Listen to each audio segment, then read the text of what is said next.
Friends, ఇవి మామిడి వరుకులు. ఇవి ఎంతో రుచిగా ఉంటాయి. ఇవి చేసుకోవడం కూడా చాలా ఈజీ.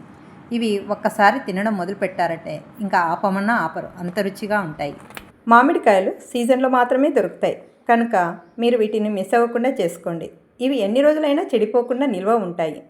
వీటిని ఎలా తయారు చేసుకోవాలో చూపిస్తాను చూడండి. వీటిని చిత్తూరు కాయలు అంటారు. ఈ మామిడి వరుగులకు ఈ కాయలు అయితేనే రుచిగా ఉంటాయి.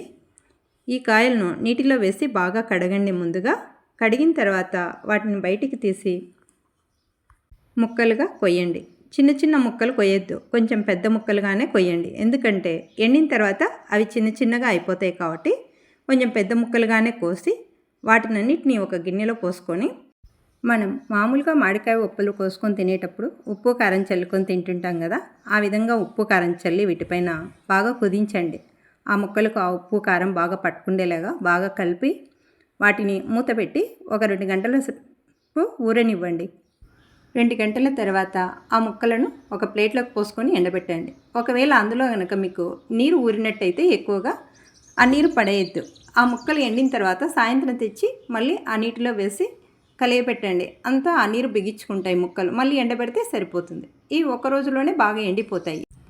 ఇవి ఎండిన తర్వాత ఒక డబ్బాలో పోసుకొని మూత పెట్టుకోండి. ఎన్ని రోజులైనా నిల్వ ఉంటాయి. ఇవి చెడిపోయే వస్తువు ఏం కాదు ఇది.